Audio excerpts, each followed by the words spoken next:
ជំរាបសួរលោកគ្រូអ្នកគ្រូនិងសិស្សដែលទស្សនាវីដេអូទាំងមូលពួកខ្ញុំមកពីសាលាវិទ្យាល័យហេពីចនរានរីប្រៃថ្មីថ្នាក់ទី12វិទ្យាសាស្ត្រខមុខវិជ្ជាក្រមវិទ្យាបង្រៀនដោយលោកគ្រូទីសុផល Oh my god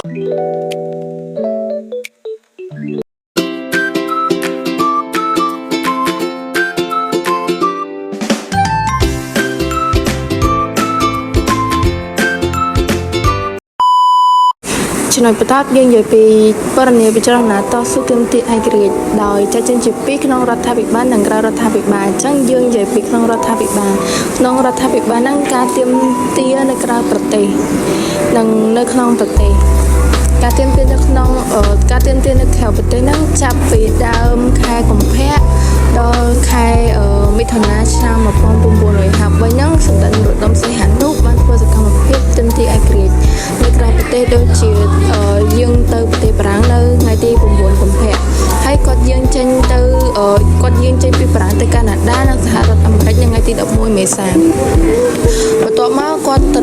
យើងត្រឡប់ពីជប៉ុននៅថ្ងៃទី14ឧសភាដោយយើងទៅប្រទេសថៃនៅថ្ងៃទី13មិថុនាឆ្នាំ1953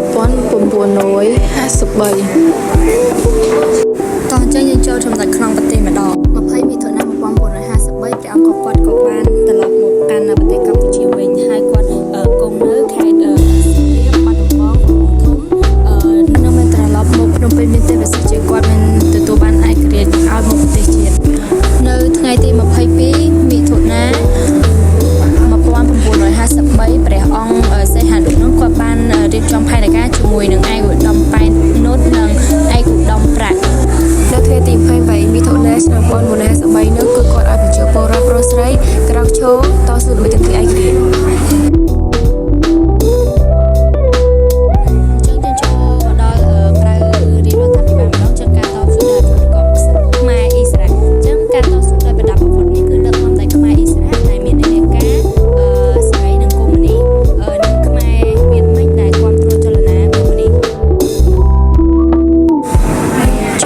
ខ្មែរអ៊ីស្រាអែលនឹង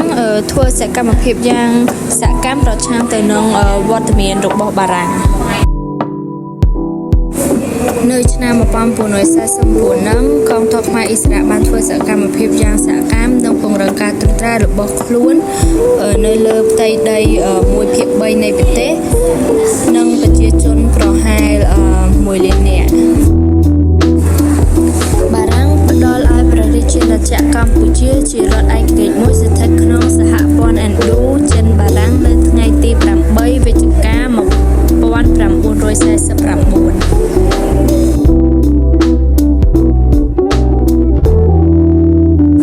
យើងចូលដល់សំណួរមួយទៀតគឺការទទួលឯករាជ្យនៅថ្ងៃទី1វិច្ឆិកា1953ហ្នឹងវាផ្ដល់អត្ថន័យឬក៏សារៈសំខាន់អីខ្លះដល់ប្រទេសកម្ពុជាចំខ្មែរទទួលបានឯករាជ្យផ្នែកនយោបាយខ្មែរមានឱកាសកសាងឯករាជ្យផ្នែកសេដ្ឋកិច្ចខ្មែរមានឱកាសកសាងកំពង់ផែផ្លូវជាតិរោងចក្រប្រលានយន្តហោះតាមរយៈជំនួយពីបរទេសប្រជាជនខ្មែររួចផុតពីការបង់ពន្ធកម្រិតខ្ពស់អន្តរជាតិទទួលស្គាល់ឯករាជ្យភាពរបស់ប្រទេសកម្ពុជាទទួលបានឱកាសក្នុងការកសាងធនធានមនុស្សដើម្បីអភិវឌ្ឍជោគវាសនារបស់ប្រទេសជាតិខ្លួនមានឱកាសកសាងសាកលវិទ្យាល័យនិងសាលារៀនគ្រប់ភូមិសិក្សានៅកម្ពុជាចាប់ផ្ដើមការបង្កើនសមត្ថភាពធនធានមនុស្សកម្ពុជាអាចកំណត់ជោគវាសនាដោយខ្លួនឯងបានអាចឲ្យយើងមានផ្លូវដើរច្បាស់លាស់មិនឲ្យជន់ដានអតីតកាល